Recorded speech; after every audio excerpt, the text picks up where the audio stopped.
BRICS जैसे emerging economies के organization में इंडिया की लिटरेसी रेट सबसे खराब है। International PISA test reading and science ability के बेसिस पर कंडक्टेड टेस्ट में 74 पार्टिसिपेंट कंट्रीज में इंडिया सेकंड लास्ट रैंक पर था और इंडियन स्टूडेंट्स का हायर स्टडी एनरोलमेंट रेट तक चाइना के मुकाबले आधा है। बट इट सीम्स अभी आगे ये सारे के सारे प्रॉब्लम्स सॉल्व होने वाले हैं। वेल हेलो फ्रेंड्स, मेरा नाम है गौरव ठाकुर और इन्हीं ह्यूमिलिएटिंग प्रॉब्लम से निपटने के लिए भारत सरकार ने न्यू एजुकेशनल पॉलिसी 2020 को लॉन्च किया था, जिसे ऑलरेडी मैंने बाय द वे इस वीडियो में कवर किया था। लेकिन मैंने ये देखा कि आज भी कई लोगों को ये पॉलिसी अच्छे से क्लियर नहीं है। काफी वीडियोस इस पर बने हैं, लेकिन कोई भी वीडियो आपको एनईपी प्रोस्पेक्टस में रिटन प्रैक्टिकल चेंजेस क्या होने वाले हैं ये नहीं बता रहा। और इसीलिए इस पॉलिसी को एकदम डिटेल में स्टेप बाय स्टेप एक्सप्लेन करने के लिए मैंने ये वीडियो बनाया। एंड गेस व्हाट, इस टॉपिक पर रिसर्च करते वक्त जब मैंने एनईपी प्रोस्पेक्टस को इन डेप्थ पढ़ा तब मुझे यह पता चला कि ये नया करिकुलम तो हमारे इंडियन रूट से जुड़ा हुआ है। अब काफी कम लोग ये जानते होंगे, बट एनईपी में इंप्लीमेंट होने वाले नए सिलेबस और स्ट्रक्चर का inspiration ancient Indian Gurukul system से लिया गया है, जिसका मेंशन एनईपी के प्रोस्पेक्टस में कई सारे जगहों पर भी हुआ है। And government is pretty serious about this और इसीलिए उन्होंने इंडिया का अब तक का सबसे बड़ा एजुकेशन बजट अलॉट किया है, which is 6% of GDP. So changes explain करने से पहले ये समझ लो कि ये एनईपी मेजरली गवर्नमेंट स्कूल्स को ध्यान में रखते हुए बनाया गया, जहां पर इंडिया के हर इकोनॉमिक क्लासेस पढ़ाई करने जाते। एंड ऑफ कोर्स ये सेंट्रल और स्टेट बोर्ड वाले प्राइवेट स्कूल्स में भी एप्लीकेबल हो गई, बट इसमें प्रीडोमिनेंटली काफी सारे चेंजेस जो किए गए हैं वो पब्लिक स्कूल्स को ध्यान में रखकर किए गए।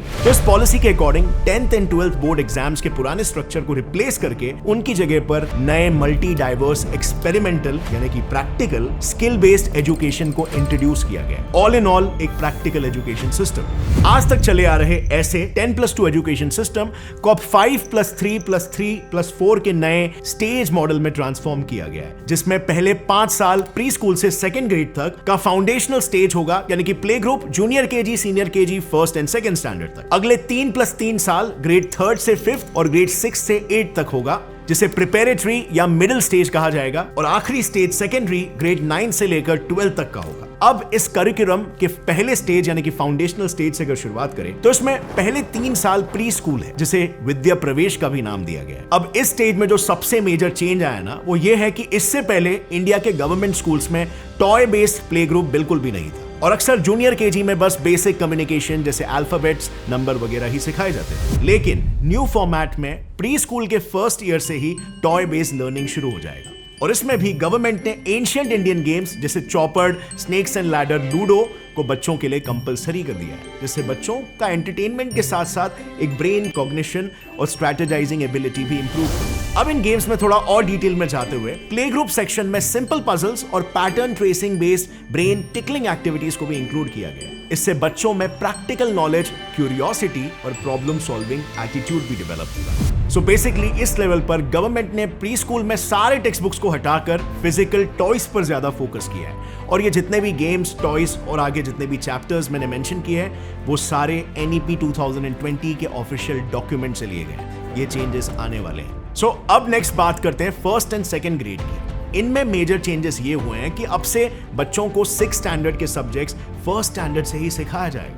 मतलब फर्स्ट से ही arts and music, languages, math, science और ऐसे social sciences, humanity, sports and vocational education, total 8 subjects first standard से ही बेसिक लेवल पर पढ़ाए जाएंगे। और अगर दूसरे स्टेज की बात करूं यानी कि 3rd स्टैंडर्ड से लेकर 5th स्टैंडर्ड के प्रेपरेटरी स्टेज की, तो इसमें टीचिंग स्टाइल पे बहुत ही ज्यादा फोकस किया गया है। तो देखो, ये आपने भी अपने स्कूल लाइफ में बिल्कुल एक्सपीरियंस किया होगा कि आपकी टीचर बस पढ़ाते जाती है और आपको समझ में घंटा कुछ नहीं आ रहा होता। एक्चुअली ये सभी की प्रॉब्लम है, बिकॉज़ यहाँ पर बच्चे गुड लिसनर्स तो बन जाते हैं लेकिन उन्हें लाइफ में कभी क्वेश्चंस पूछना नहीं आता। और इसी प्रॉब्लम को फिक्स करने के लिए अब इस पॉलिसी में इंटरैक्टिव लर्निंग के जरिए पढ़ाया जाएगा। मतलब सिलेबस को अब ऐसे डिजाइन किया गया है कि लेसन्स और पोएम क्वेश्चन और आंसर्स के फॉर्म में फ्रेम्ड है। इसका एग्जांपल एनईपी बुक में एक सिंपल से पोएम से बताया गया है, जिसमें पहले टीचर्स ये बोलेगी और उसका जवाब स्टूडेंट्स अगला पार्ट बोलकर देंगे। इनफैक्ट 3rd स्टैंडर्ड से ही 3 लैंग्वेजेस भी ऐड होंगी। पहली उस स्टेट की लोकल लैंग्वेज, दूसरी इंग्लिश और तीसरी इन दोनों को छोड़कर कोई भी इंडियन लैंग्वेज स्टूडेंट्स ऑप्ट कर सकते हैं। एंड माइंड यू, ये लैंग्वेज 12th तक रहेंगी। अब अगर यहाँ पर देखा जाए ना फ्रेंड्स, तो हमारे करिकुलम में शुरू से ही इंग्लिश इंक्लूडेड है, लेकिन इंडिया में सिचुएशन कुछ ऐसी है कि 67% प्रोफेशनल्स जैसे इंजीनियर्स को इंग्लिश आती ही नहीं है। आज की तारीख में इंग्लिश हमारे करियर में एक बहुत ही इंपॉर्टेंट रोल प्ले करती है। फ्लुएंट इंग्लिश आपके प्रोफेशनल करियर में न्यू अपॉर्चुनिटीज क्रिएट कर सकती है। तो अगर आप भी इंग्लिश बोलना चाहते हैं पर शब्दों की कमी से डरते हैं, तो देखो, प्रैक्टिस के बिना सिर्फ वीडियो या किताब से आप फ्लुएंट इंग्लिश नहीं बोल पाओगे। इसके लिए रियल लोगों के साथ आपको प्रैक्टिस करनी होगी। लेकिन अगर यहां पर आपके पास प्रैक्टिस करने के लिए आपकी लाइफ में लोग नहीं है, तो आप ऑनलाइन प्रैक्टिस कर सकते हो कैम्बली पर। कैम्बली पर आप नेटिव इंग्लिश स्पीकर्स के साथ प्राइवेट और ग्रुप क्लासेस ले सकते हैं। ग्रुप क्लासेस में आप अपने जैसे दूसरे कंट्रीज के 2 और स्टूडेंट्स के साथ फ्रेंडली मैनर में इंग्लिश प्रैक्टिस कर सकते हो। और अभी कैम्बली अपने ग्रुप क्लासेस पर 60% तक का एक्सक्लूसिव डिस्काउंट भी दे रहा है। अगर आप मेरा कूपन कोड GSF999 यूज करते हो तो आपको 1 मंथ की ग्रुप क्लासेस मिलेगी सिर्फ 999 रुपीज में, और उसकी एक्चुअल प्राइस है 2378 रुपीज। एंड ये ऑफर सिर्फ 1 मंथ के लिए ही वैलिड है। तो डिस्क्रिप्शन और पिन कमेंट में मैंने लिंक दे दी है, अभी साइन अप करो और अपनी इंग्लिश लर्निंग जर्नी स्टार्ट कर दो and start bagging new career opportunities. अब लौट आते हैं हमारे वीडियो पर। अब इन सारे चेंजेस के अलावा इस स्टेज में 3 सबसे मेजर चेंजेस ये है कि पहला, मैथ्स को जहां पर भी पॉसिबल हो वहां पर आर्ट एंड क्राफ्ट की मदद से पढ़ाया जाएगा। जैसे क्राफ्ट पेपर को जब हम 90 डिग्री कट करते हैं, तब उसके कॉर्नर्स को जोड़कर हमें एक 360 डिग्री का सर्कल मिलता है। दूसरा, बच्चों को कल्चरल रूट से जोड़ने के लिए पंचतंत्र जैसे एंशिएंट स्टोरी बुक्स को भी सिलेबस का पार्ट बनाया जाएगा। इससे बच्चों के मॉरल वैल्यूज और भी ज्यादा स्ट्रॉन्ग होंगे। अब बात करते हैं तीसरे स्टेज यानी middle stage. So middle stage, जिसमें 6th ग्रेड से लेकर 8th ग्रेड तक के स्टूडेंट्स इंक्लूडेड होंगे। इसमें गवर्नमेंट ने ना काफी यूनिक अप्रोच इंट्रोड्यूस किया है, क्योंकि पहले वोकेशनल कोर्सेज सिर्फ 11 से 12 स्टैंडर्ड में ही ऑप्ट कर सकते थे, और शायद इसके बारे में भी बहुत कम ही लोग जानते हैं। बट इस पॉलिसी में सीधा 6 स्टैंडर्ड से ही वोकेशनल कोर्सेज को इंट्रोड्यूस करके 8 स्टैंडर्ड तक मैंडेटरी इंक्लूडेड ही रखा गया है। And you won't believe, government ने एनईपी में 6 स्टैंडर्ड से ही इन कोर्सेज में इंटर्नशिप भी कंपलसरी कर दिया है। अब वोकेशनल कोर्सेज में AI, beauty wellness, mass media और ऐसे ही रियल वर्ल्ड में काम आने वाले स्किल्स एम्बेडेड किए गए हैं, और इनकी ट्रेनिंग और इंटर्नशिप भी मोस्टली स्कूल्स के अंदर ही होगी। लेकिन इसमें अगर किसी sector, let's say travel and tourism में इंटर्नशिप हो, तो लोकल बिजनेसेस की भी मदद ली जा सकती है। अब इससे हम इंडियंस का स्किल डेवलपमेंट एक यंग एज से ही काफी ज्यादा एडवांस्ड होने लग जाएगा। आज के तारीख में बात ऐसी है ना फ्रेंड्स, कि सिर्फ 5% इंडियंस ही वोकेशनल कोर्सेज चूज करते हैं, जो इंटरनेशनल लेवल से काफी पीछे है। अमेरिका में फॉर एग्जांपल 50% लोग, जर्मनी में 50%, साउथ अफ्रीका में 97% लोग ये कोर्सेज में एनरोल होते हैं, और इससे उन्हें किसी भी सेक्टर में उनके इंटरेस्ट के हिसाब से जॉब मिलने के चांसेस काफी हाई हो जाते हैं। अब बात करते हैं सेकेंडरी स्टेज की, जो कि 4 सालों का है, 9th ग्रेड से 12th ग्रेड तक। ये करिकुलम स्ट्रक्चर का लास्ट स्टेज है। इसमें 9th स्टैंडर्ड से ही बोर्ड्स को सेमेस्टर वाइज डिवाइड किया गया है, जैसे कॉलेजेस में होता है। इससे मेनली 10th और 12th बोर्ड एग्जाम्स का प्रेशर बच्चों से कम होगा। सो बेसिकली इन्होंने 9th से 12th को पूरी तरीके से इंटीग्रेट कर दिया है, और यहाँ through out the course 5 compulsory subjects के साथ 2 स्किल बेस्ड ऑप्शनल सब्जेक्ट्स, एक आर्ट एंड फिजिकल एजुकेशन और वर्क एक्सपीरियंस वाला सब्जेक्ट इंक्लूडेड होगा। अब आज तक क्या होता था, 10th के बाद बच्चों को 3 fields, arts, commerce and science में से एक स्ट्रीम चूज करना पड़ता था, बट इस करिकुलम में कोई हार्ड फास्ट सेपरेशन नहीं होगा।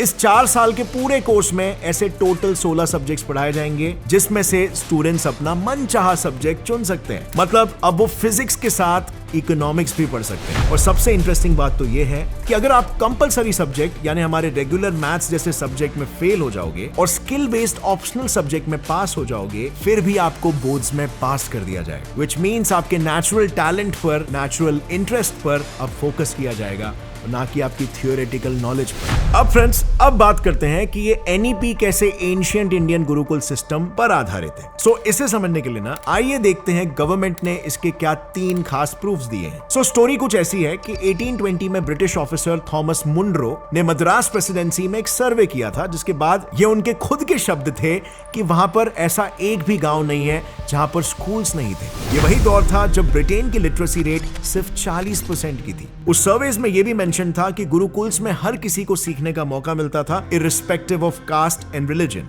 आज भले इंडिया में फ्री एजुकेशन के लिए मांग होती रहती है, लेकिन उस दौरान गुरुकुल कल्चर में बिल्कुल ऐसा नहीं होता था। तब स्टूडेंट्स को एक मिनिमल फीस भरनी पड़ती थी। जैसे उस टाइम के मद्रास रीजन की करेंसी 7 पगोडास जितनी कम फीस लेकर पूरे साल भर वहां पर बच्चों को गुरुकुल्स में पढ़ाया जाता था। और तो और ये स्कूल्स बिना किसी पॉलिटिकल ग्रांट के चलते थे, क्योंकि इसका एक रीजन ये भी था कि इंफ्रास्ट्रक्चर कॉस्ट इतना हाई नहीं होता था, क्योंकि मास्टर जी किसी भी पेड़ के नीचे बैठ के स्कूल्स को कंडक्ट कर सकते थे। अब उस वक्त के गुरुकुल बेस्ड लर्निंग में और लागू किए जाने वाले एनईपी में कुछ बहुत ही खास सिमिलैरिटीज है। वो ये है, सबसे पहला एग्जाम्पल बेस्ड एजुकेशन। गुरुकुल्स में प्रत्यक्ष अनुभव या प्रैक्टिकल एक्सपीरियंस करवा के सिखाया जाता था। समझो अगर किसी स्टूडेंट को फॉरेस्ट या नेचर के बारे में पढ़ना होगा तो उनके गुरु उन्हें जंगलों में लेकर जाते थे और उन्हें सारे पेड़ पौधों के लाइव एग्जाम्पल्स और प्रैक्टिकल नॉलेज देते थे। और ऐसे प्रैक्टिकल नॉलेज के कारण स्टूडेंट्स बड़े से छोटे सारे प्रकार के पेड़ पौधों का अनुमान लगा पाते थे। ऐसी ही प्रैक्टिकल एक्सपीरियंस बेस्ड लर्निंग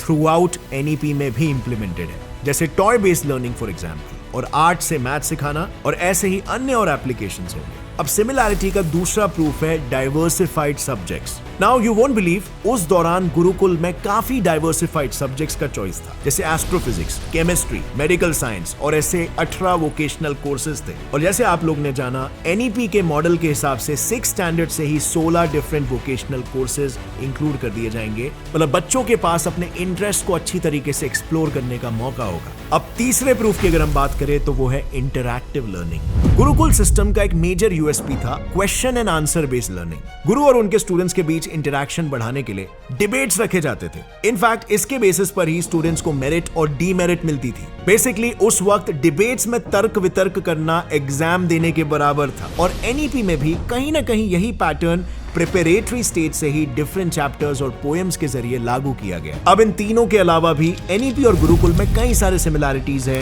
जिसे पूरी तरीके से मैं टाइम कंस्ट्रेंट की वजह से कवर नहीं कर पाया हूं, बट आपके साथ नीचे डिस्क्रिप्शन में मैं इसका डॉक्यूमेंट शेयर कर दूंगा। You can check it out yourself. And yes, मैंने इस वीडियो में मोस्टली स्ट्रक्चरल चेंजेस पर ही ज्यादा फोकस किया है, बट एनईपी के अंडर सिलेबस भी काफी चेंज हुआ है। जैसे एंशिएंट हिस्ट्री में काफी portion through out standards add हुए हैं, जिसमें Magadh Greek relations, religious philosophies and most importantly देश के कोने कोने से फॉरगॉटन फ्रीडम फाइटर्स के भी किस्से इंक्लूड किए गए हैं। ऑल्सो स्टूडेंट्स डेमोक्रेसी की इंपॉर्टेंस समझे, इसीलिए 6 चैप्टर्स भी ऐड किए गए हैं, जिसमें तो जेपी मूवमेंट जैसी डेमोक्रेटिक मूवमेंट्स के बारे में भी बताया गया। और इस पूरे सिलेबस का बच्चों को डिजिटल एक्सेस हो, इसीलिए स्वयं, दीक्षा और ई पाठशाला जैसे ई पोर्टल्स पर भी बुक्स और लेक्चर्स अवेलेबल होंगे। सो ओवरऑल इस पॉलिसी के थ्रू इंडियन एजुकेशन को हमारे रूट से जोड़ा गया है, वो भी 21st सेंचुरी में लगने वाले सारे स्किल्स को ध्यान में रखते हुए।